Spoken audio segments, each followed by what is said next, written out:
Oh hi, got level with the void again. It's kind of difficult to make videos like that because when we're talking about things that are a little bit advanced in the content creator space, it's super fast to stop being relatable. And it's simply because there's more people who are looking up something to practice than people who are deep in it, who have experience and are looking to, not get lost. If I only made videos for people who have 500 views average on Twitch, I wouldn't have many views. To be fair, the channel hasn't been doing that well lately. But yeah, today I want to talk about something that I consider, well, not necessarily kind of advanced, but it's one of those things that is weird to tell a complete beginner. So I'm pretty sure like no one else is going to give you that advice in a YouTube video. I think content creation and live streaming, two things that I love to separate, require you to be pretty productive, and there's definitely a healthy way of doing it, and there's a toxic way of doing it, both in mental and physical health when it comes to like burning out, something you want to avoid, but also in terms of growth in general. There's definitely a couple of things that you can do that will put you in a position where you're just stuck. Anyways, this is what I want to talk about today, right after a message from our sponsor. I've been yapping about Owned Pro for a while now, but now they got something new, a stream overlay maker. On the left, under stream design, you will see Scene Builder, and the choice here is kinda wild. Owned is known for having the biggest library of overlays on the internet, but let's pick this one. You get a preview of what it looks like. You can see your scenes, your alerts, your camera overlays, your starting soon screens, your stinger transitions, and just click Create Scenes. Congrats, you have 5 scenes already created for you. Let's quickly edit the text by clicking on it, and this is the scene builder with a lot of options. This text seems to be in that folder, and now I can type whatever I want. Nice. Now click save and copy the overlay URL. In your broadcasting software, you want to add a browser source, paste the link that you just copied, and adjust the size. We know it's 1920 by 1080, and click OK. Congrats, it was that easy to create your starting soon screen. Do the same with the rest of the scenes, and your complete setup can be done in 10 minutes max. Own Pro offers a gazillion more options, but I'll let you check it out by going to own.gg/getlevelpro. That is own3d.gg/getlevelpro. Okay, I'm not gonna clickbait you for too long. Basically, one of the biggest things that has been holding a lot of creators back that I've seen personally, okay, this is a very like subjective point of view type of video, is attachment. And wait, I know attachment sounds like a quality rather than a flaw, but I'm gonna explain. Content creation in general, live streaming, is kind of a creative, well, not kind of, it's a creative endeavor. It is entertainment, it is art. So there's at least a little bit of creativity involved. Because it has to do with your creative expression, it is something that is pretty personal. You choose exactly what you do, especially the part that you being super independent in your content creation. So personal expression plus creativity usually makes you emotional. So you're gonna be emotionally attached to your craft and what you do. Bear with me. That sounds weird. That sounds like I'm telling you, hey, be a robot and you'll do better. Yes and no, because we're humans, okay? And I'm gonna explain. It brings us to the good old hobby versus business, right? Content creation, cool. If you're just doing it as a hobby, it's completely fine. It's something that is fun, and if it stops being fun, you stop doing it. Right? A business or even a job is something that even if you don't feel like it that day, you still show up to and get the job done. Now, the reason why people like me will often tell you, hey, try to make content about something that you're passionate about. It's to avoid mental saturation. You don't want to be burnt out. You don't want to absolutely hate everything. Because cool, maybe your day job, you can show up and absolutely hate it, but at the end of the month, you're getting a paycheck, so that will motivate you. When you're starting content creation, there's nothing to motivate you. It's gonna be a bunch of zeros. Zeros in your bank account, zeros when it comes to your views, zero interaction, a lot of disrespect for some reason. So this is the basis of, if you're too attached to that, it can be basically the most painful thing mentally that you go through. We love saying, put yourself out there, but sometimes you put yourself out there and it's just, everything is just slapping you in the face, okay? Another thing that affects us negatively is having bad examples. For example, you'll watch a big content creator or a big streamer and you will think, wow, I love this person, I love what they're doing, I need to do exactly that. And it doesn't work like that. It really doesn't work like that. It's kind of like your rich friend going to the bank, asking for a huge loan and then getting it, and you thinking, if you're watching this and you're also poor, and you, poor person, thinking, oh, I'm just gonna go to the bank, ask for a loan, and I'm gonna get a bunch of money. It doesn't work like that. There is a certain status that gives you access to a certain lenience. Is that the word that I'm looking for? A good example that I like to use for this is like rappers, right? You go back, you listen to their old songs, and it's almost always better than what they're putting out today. And why? Why is that? Well, back then, they had something to prove. There was competition. They were They were trying to break into the industry. They were looking for their hit song. And that's usually where you are at. So what those big creators did before they got famous is more of a source of information for you than what they're doing right now. I think I explained in one of my older videos that I watched this big streamer basically get up and leave for 15 minutes, and the chat was like super hyped and everyone was being funny and they were playing alerts and all that, and so the stream stayed super entertaining even without the streamer. This is not a luxury that you can afford. Hopefully that makes sense. Now there's a couple people watching this that are telling themselves, I only watch small streamers, okay? Get off your high horse, because watching small streamers is also bad. No, hear me out.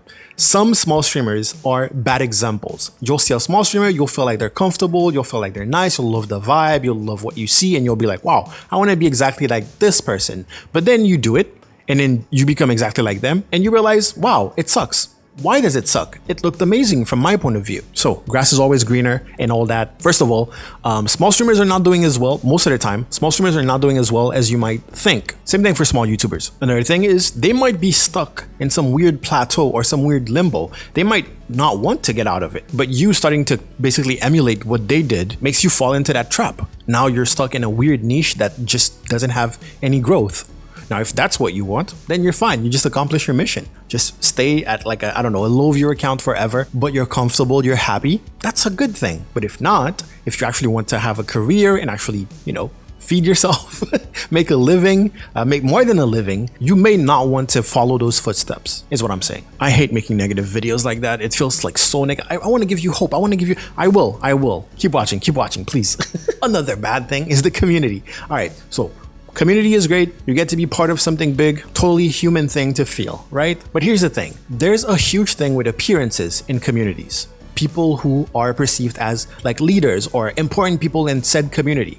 Again, just like the small and even the big streamers, those people are not doing as well as you might think. Once you find yourself in their position, you're like, wow, this sucks. But also a lot of people are faking stuff. Like in the streaming community, a lot of people are faking like their whole lifestyle. So you look up to them and you think, wow, I want to be exactly like them. And you realize, no, this actually sucks. I would not want to be exactly like them. Or you just don't know what they deal with off screen. They don't even have to be fake. Some people just deal with major stuff that you wouldn't want to deal with offline because of their career, and it would be a deal breaker for you. But in general, any community is going to have myths, bad habits, weird folklore, and it's really hard to cater to a community if you cannot have an objective point of view. If you can't join a community, see everything that's good with it, but also see the bad and be able to criticize it, be able to make it even better, be able to solve a couple of problems that they're having. I know the Twitch community has a lot of them.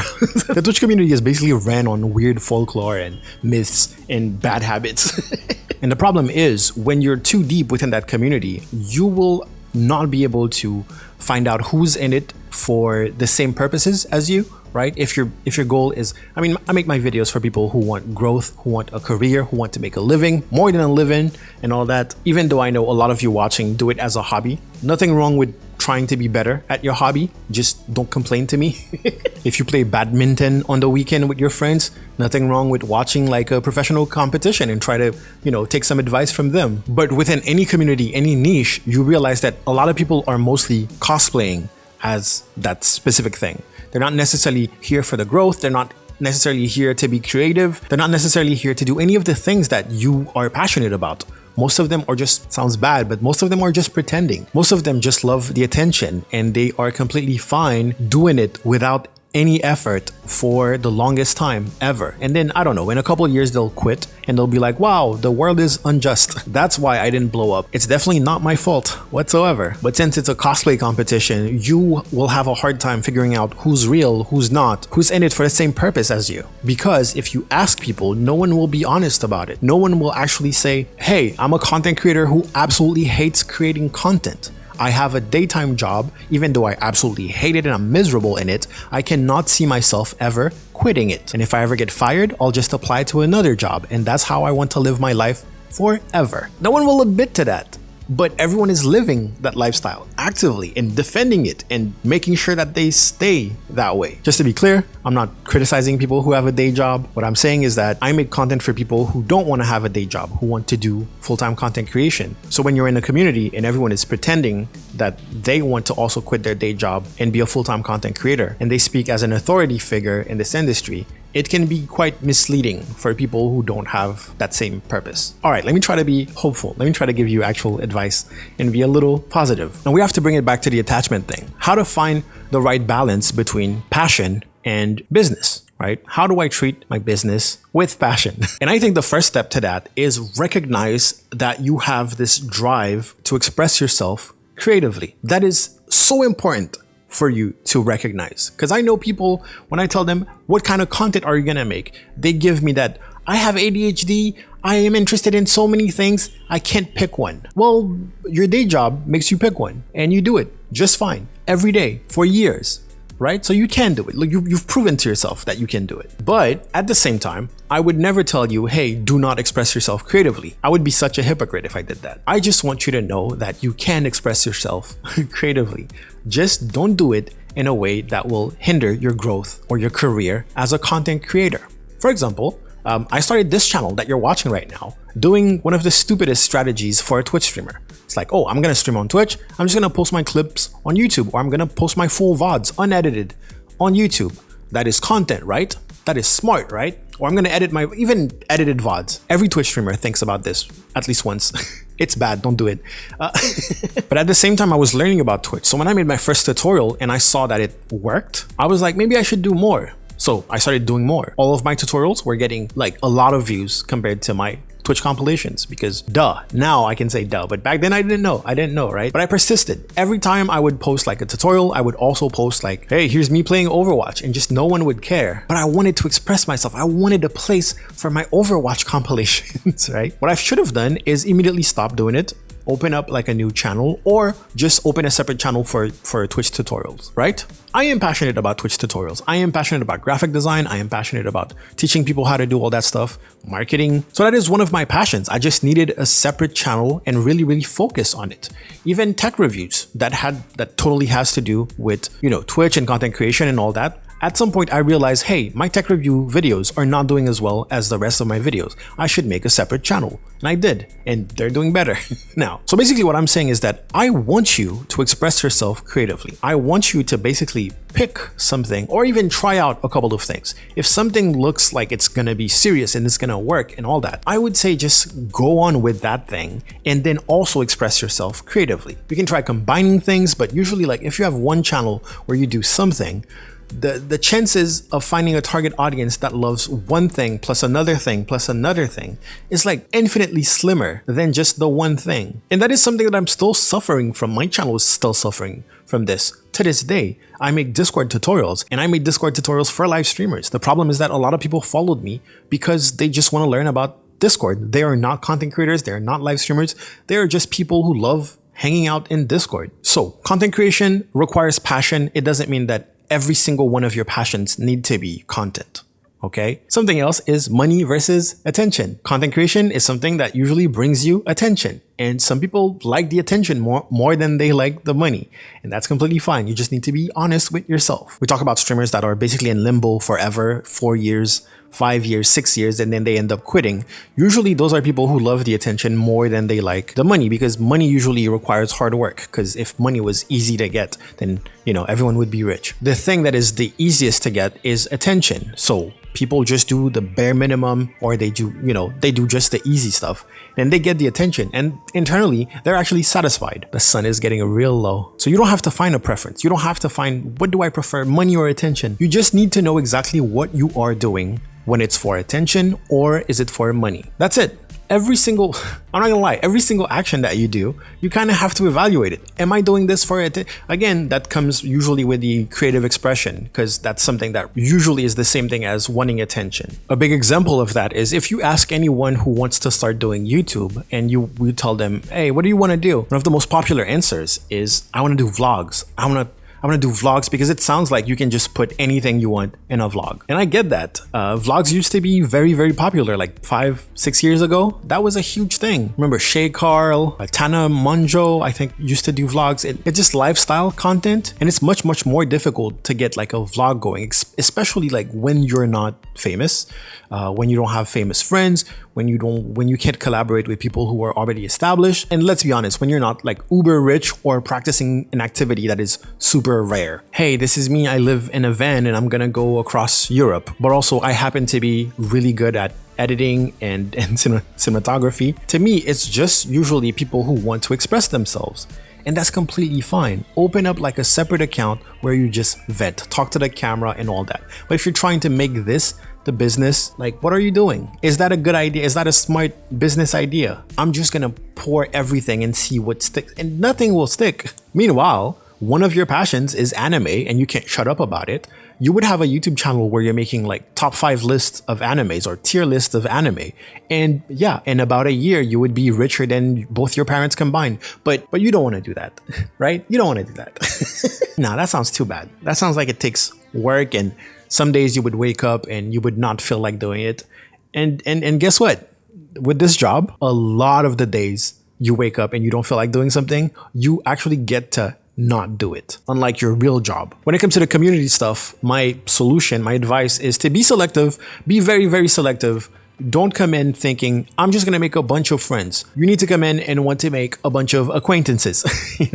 You can come in and you show up in a cult. You have to figure out who's gonna be your friend and who's gonna snitch on you, who's gonna backstab you, who's gonna basically trying to get you as a sacrifice to the leader. You can't come in and be like, wow, I'm you, I'm part of you. Even if it's a very, very human thing to want to do, do it with your hobby. Don't mix that in your business. But again, if you want to cater to that community, you need to know like how they are as a target audience. You need to understand what they like, what they dislike, what they're polarized on. And that's the best way for you to serve them. To serve them entertainment, to serve them advice, to serve them whatever it is that you do. Touchy subject is, for example, the VTuber community. When I have friends that are VTubers that are telling me what's holding me back as a content creator, as a VTuber, is my avatar is cheap. And I'm like, how much was your avatar? And they're like, $500. I'm like, what are you talking about? They're like, yeah, but the big ones, the big VTubers, they have $10,000 avatars, right? And I'm like, hey, I don't really watch VTubers, but if I'm starting to watch VTubers, I really don't care what they look like, as long as they don't just look like everyone else. But those people are so deep into the community and trying to cater to that community that the bad thing, the weird judgmental gatekeepy stuff, they still try to cater to it. So they think this is holding me back because I can't cater to them if I don't cater to this very, very bad perspective that they have. Instead of saying, hey, you know what? I'm gonna be a VTuber, but I'm gonna be a VTuber that any normies can relate to. I don't know, instead of doing an anime voice and doing the uwu stuff, I'm gonna be a normal VTuber and I'm gonna cater to like the general public. Maybe I'll make content where I explain to normies what a VTuber is or how I do my stuff. This might be more interesting. And guess what? If you do this, you actually have access to a larger audience. I'm speculating, okay? I'm speculating. But you can become the biggest VTuber by not catering to the VTuber community. VTubers, don't come for me. I know you guys are rabid. This is just an example. This is just a theory. It's the same for any community, really. When it comes to YouTubers, people say stuff like commentary or reaction content is bad. Oh no, that's lazy content. I wouldn't want to do lazy content.